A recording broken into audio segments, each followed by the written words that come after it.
O que estamos vendo aqui com você é essa complexa estrutura, essa complexa natureza, vamos chamar assim, do eu. Essa complexa natureza desse estado psicológico em que vivemos. Qual é a verdade deste eu? O que é essa estrutura? Qual é a natureza desse eu? Esse é o assunto nosso com você. A estrutura desse eu é pensamento, memória, lembranças, experiências. Memórias, lembranças, experiências é algo que diz respeito a pensamentos e ao passado. Essa é a estrutura do eu. É nessa estrutura do eu que a nossa vida está transcorrendo. E é uma estrutura complexa que precisa ser investigada. Porque é ela, essa estrutura, que tem favorecido essa condição interna de conflito e sofrimento. E externa de expressão disso. Então, toda a confusão externa em nossas vidas, em razão desta complexidade do eu, isso está ocorrendo primeiro internamente e depois se refletindo externamente em nossas vidas de relações uns com os outros, em nossa vida de relação com o mundo, com tudo à nossa volta. Então, esse é o assunto tratado aqui com você. O que é esse eu? Quem é esse eu? Quando você usa o pronome eu, o que é isso? Quem é você? Quem é essa pessoa?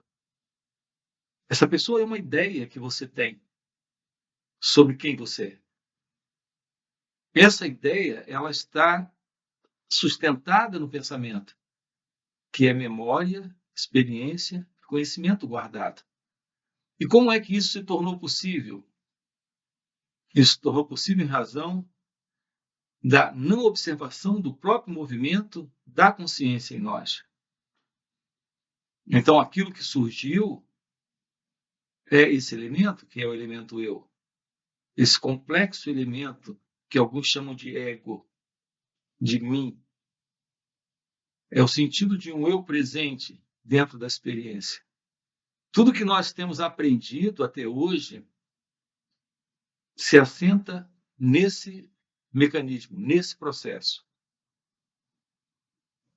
No processo da memória, da lembrança, do conhecimento. É algo que está assentado nesse princípio do pensamento. E é isso que estamos investigando com você. Como ir além desta condição, que é a condição ilusória de uma identidade presente, que é o eu. A presença desse eu é a presença do sofrimento. Assim, esse sofrimento em nossa vida, ele está presente porque não investigamos esta verdade sobre quem nós somos.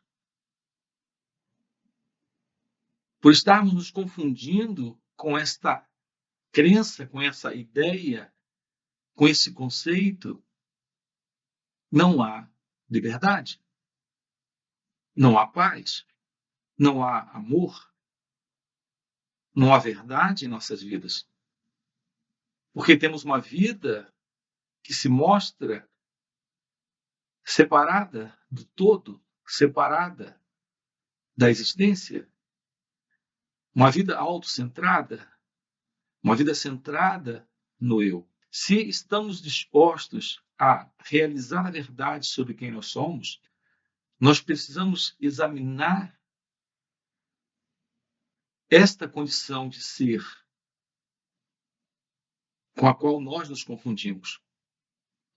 Temos que olhar com toda a nossa mente, com todo o nosso coração. Temos que aprender a ouvir isso, olhar para isso. O instrumento que temos, no momento, é esta mente, mesmo essa mente ainda estreita, limitada, confusa, nesta desordem, mesmo esta mente ainda sendo sustentada por essa condição de equívoco, que é essa condição da identificação com os pensamentos, com toda essa memória, com todo esse conhecimento, experiência, essa condição, a isso eu tenho chamado de mente egóica. Mas o elemento que temos para investigar isso começa a partir da observação desta mente ainda estreita, desta mente ainda limitada, desta condição artificial de ser que vivemos. Esta artificial visão do mundo, esta artificial visão de nós mesmos. É a visão desta mente egóica, desta mente equivocada. Temos que observar esse mecanismo. Como funciona esta mente? Então temos que dar inteira atenção a isso. A observação da mente, de como ela funciona, de como ela se processa, de como ela tem conduzido nossas vidas dentro desta condição. Observe que nossa vida, baseada no pensamento, baseada no conhecimento e na memória, é uma vida baseada no passado. Tudo aquilo que podemos dizer sobre quem nós somos se baseia em tudo aquilo que nós guardamos em nosso cérebro, registramos em nosso cérebro como memória. Assim, nós nos confundimos com essa memória. Nos confundimos com essa história que o pensamento construiu. Nós precisamos ter uma aproximação da verdade sobre quem nós somos, investigando esse movimento interno desta consciência mental, que é um outro nome que eu tenho dado para esta mente egóica, para esta complexidade interna de pensamento com a qual nós nos confundimos. Estamos nos confundindo com essa complexidade, com essa mente egóica, com esta consciência egóica. Eu tenho dado diversos nomes para essa condição psicológica interna de prisão que estamos vivendo. Aqui eu quero lhe convidar a olhar para isso, a se tornar ciente desse movimento interno. Assim, nós precisamos observar aquilo que está se passando em nós mesmos. Observar de uma forma direta. E você observa quando você olha. Quando simplesmente e apenas olha para isso. Eu tenho falado da importância desse olhar sem comparar isso com qualquer outra coisa. E como é que nós olhamos para isso? Nos tornando ciente de nós mesmos. Daquilo que se passa agora, aqui, dentro de cada um de nós. Sem julgar isso, sem condenar isso. Sem se colocar contra ou a favor daquilo que nós observamos. Então, isso é algo que não se constitui de algo muito simples, pelo menos não a princípio, porque nós temos uma programação, aquilo que eu tenho chamado de condicionamento. É um condicionamento de olhar. É uma forma, é um hábito, é uma mecânica de fazer. Nós geralmente estamos julgando todas as experiências. Estamos julgando aquilo que se passa externamente e aquilo que se passa internamente.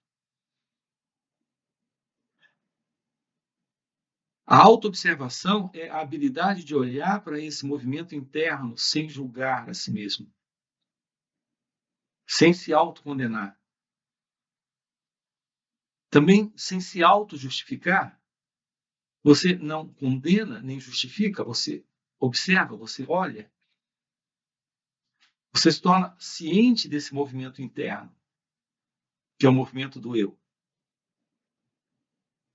Então, a forma real de nos aproximarmos do aprender sobre nós mesmos está em observar sem julgar a nós próprios, sem nos compararmos com outros, também sem nos autocondenarmos.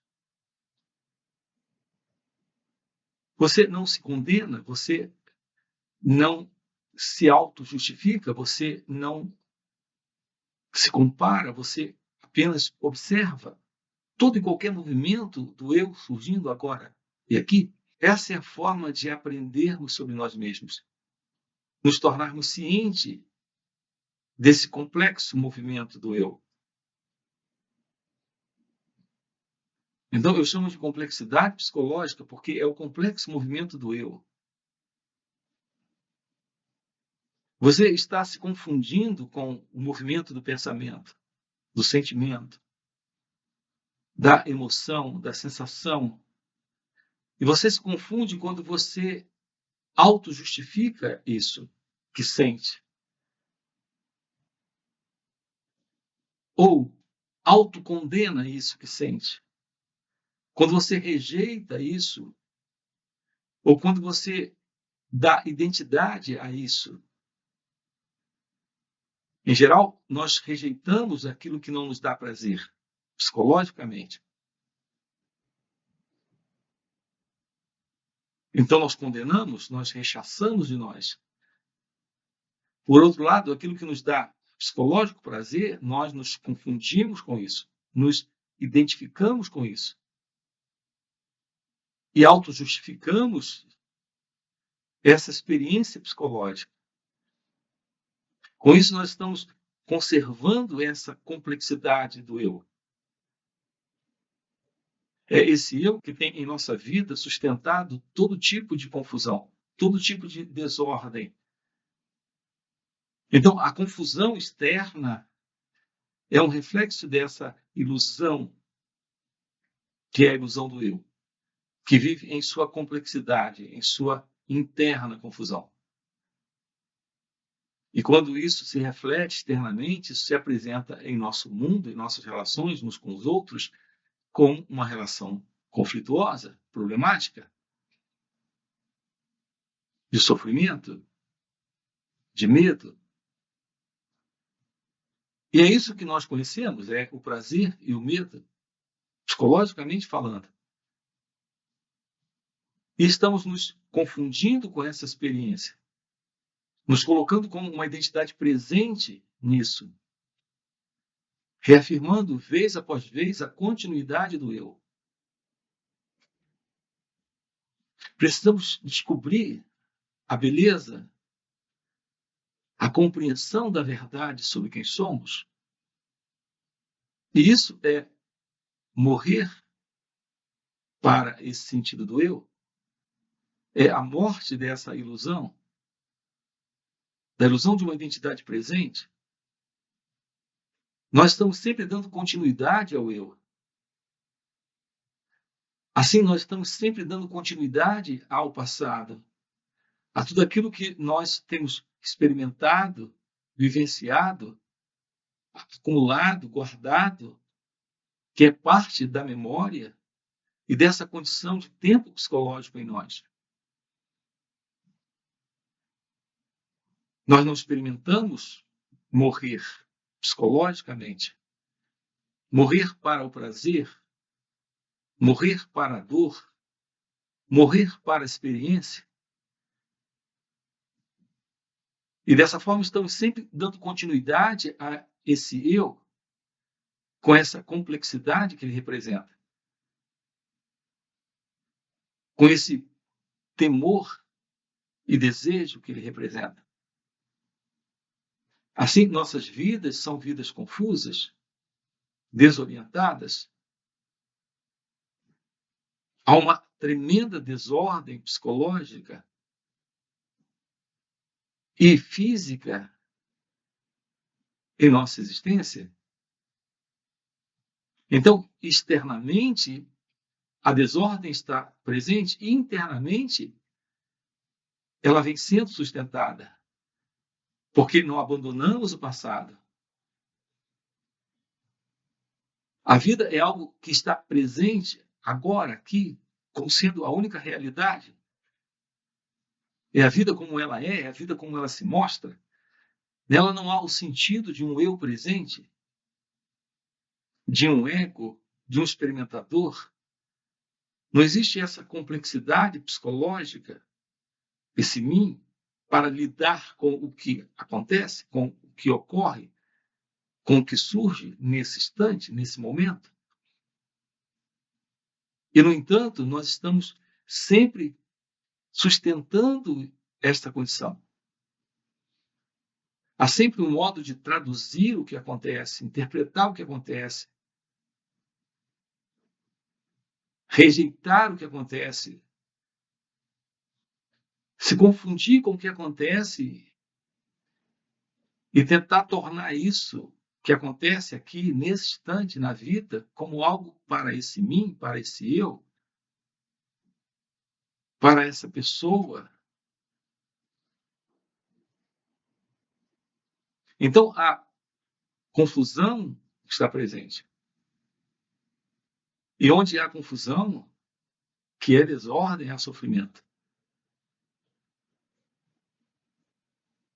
A verdade do seu ser, é por isso que é preciso olhar para isso. É necessário olhar para isso. Se faz fundamental isso dentro desse trabalho. Olhar para todo e qualquer movimento interno. Porque é esse movimento interno não observado, não liberado, é esse movimento interno não resolvido que se mostra em nossas vidas externamente como desordem, como confusão, como sofrimento. Então, a autoobservação é a beleza de nos aproximarmos de nós mesmos e olharmos a nós próprios aqui e agora. Observarmos a mente.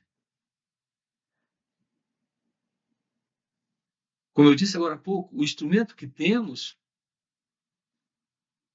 mais próximos é essa própria mente.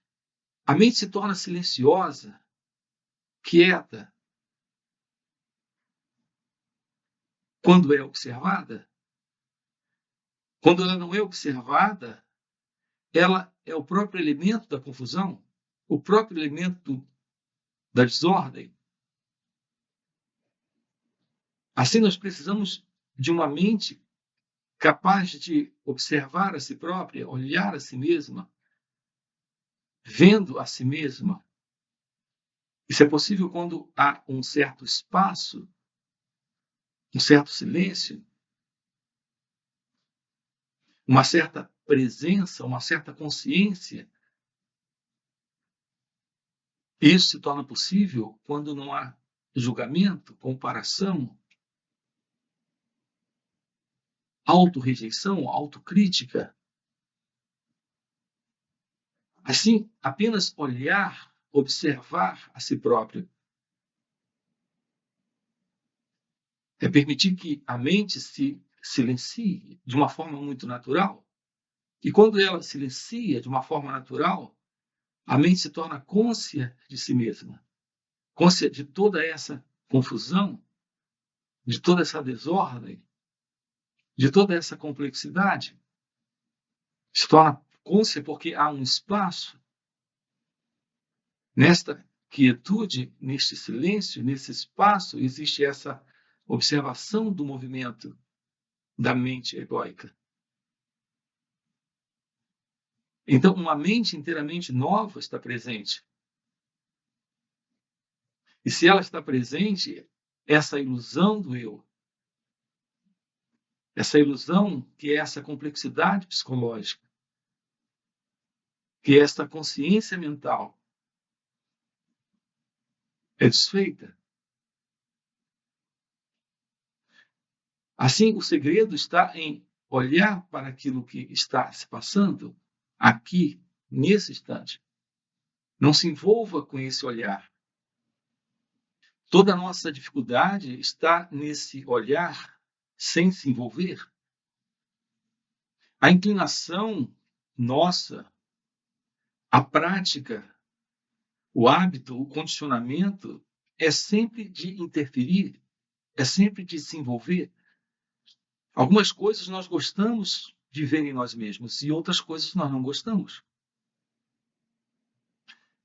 Nos foi dado uma ideia a respeito da importância de mudarmos nossas vidas.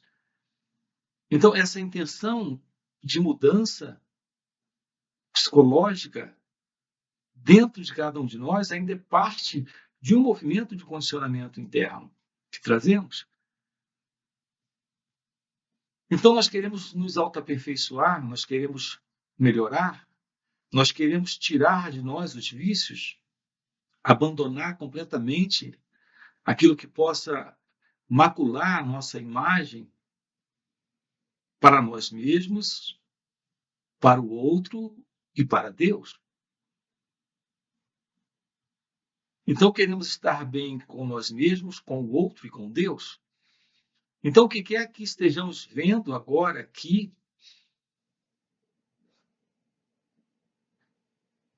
que não condiz com a imagem que nós acreditamos que devemos ter sobre nós mesmos, nós queremos eliminar isso. Queremos nos livrar disso. Então, nós queremos nos autoaperfeiçoar, nós queremos melhorar, nós queremos ser pessoas melhores. Queremos encontrar as virtudes e abandonar os vícios. Então, olhar para si mesmo não é algo tão simples. No entanto, eu lhe convido a simplesmente olhar. E, no entanto, sei que não é algo tão simples, porque o nosso condicionamento é de nos identificarmos com aquilo que se apresenta, nos identificamos de uma forma positiva quando o que vemos nós gostamos e nos identificamos com isso, dando identidade a essa experiência, a esse ver, a esse experimentar, a esse sentir sobre nós. E nos identificamos também quando rejeitamos isso,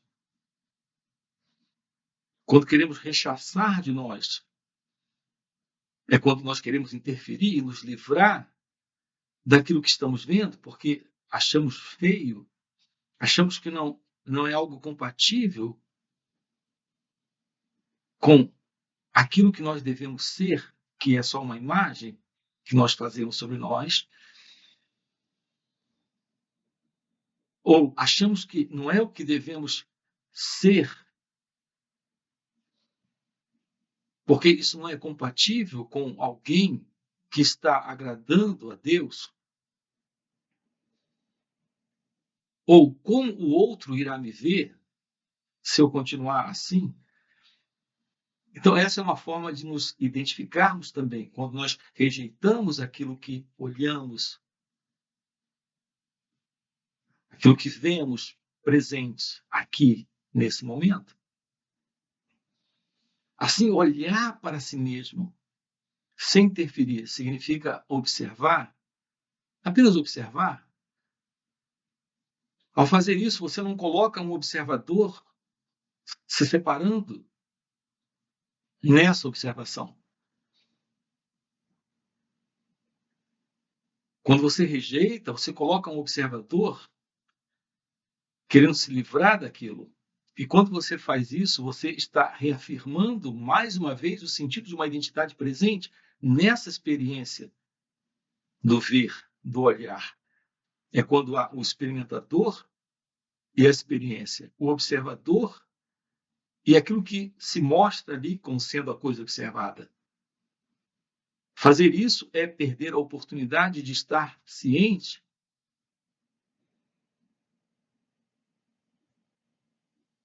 do sentido real de ser consciência, que é a ausência dessa separação. Não se separe disso. Não se separe daquilo que você observa. Não se separe daquilo que você estiver observando. Não se separe, não crie a ilusão de um observador para lidar com essa experiência. Não há nada para se fazer com essa experiência. Não existe nada como essa coisa de se livrar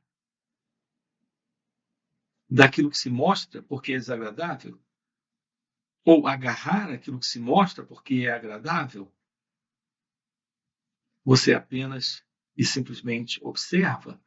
Como eu estou dizendo para você, a princípio, isso é apenas e simplesmente observar, embora não seja tão simples, mas é algo que precisa ser feito. E é algo que começa a acontecer de uma forma muito natural, uma vez que você comece a observar. Essa atenção começa a aparecer, essa atenção começa a surgir, essa intenção real de olhar sem intervir, sem interferir, começa a aparecer. Então você está se aproximando da autoinvestigação. Isso representa a base do autoconhecimento, da real meditação na prática. Então esse é o segredo. Olhar para aquilo que somos, apenas olhar, se tornar ciente, tendo uma observação livre do observador. Se é um pensamento livre do pensador. Se é um sentimento livre daquele que está envolvido nesse sentimento. Se é uma emoção, é se tornar ciente da emoção, sem aquele que está se envolvendo com o processo. Então você percebe uma mudança, porque o pensamento desaparece. A emoção desaparece. Aquilo que é visto se desfaz nesta consciência livre do eu. Então algo novo surge, esse algo novo é a presença da consciência. É a presença da real consciência. Ela agora está presente porque a mente se aquietou, silenciou. A mente não foi silenciada, a mente silenciou. Ela se aquietou. Ela não foi aquietada, ela se aquietou. Ela não foi silenciada, ela silenciou. Então essa consciência real surge. E com ela está presente o fim do eu. Então você está nesse instante, nesse momento, livre do passado. Em outras palavras, está ocorrendo agora esta morte do passado. A morte da ilusão do eu. A morte da ilusão do sentido egóico, do sentido de separação. Então se revela aquilo que não tem nome, aquilo que é de uma beleza extraordinária. A verdade do seu ser, que é a verdade de Deus. O nosso trabalho aqui consiste em olhar para isso, em realizar isso agora, aqui, nesta vida. Se esse é algo que faz sentido para você, deixa aí o seu like, se inscreve no canal. Quero lembrar você, nós temos encontros online, encontros presenciais e também retiros, onde estamos trabalhando isso com você, ok? Valeu pelo encontro e a gente se vê no próximo. O autoconhecimento é o reconhecimento da verdade sobre você. Não é como alguns entendem, como alguns explicam. O autoconhecimento não é o conhecimento sobre esse você, que você acredita ser.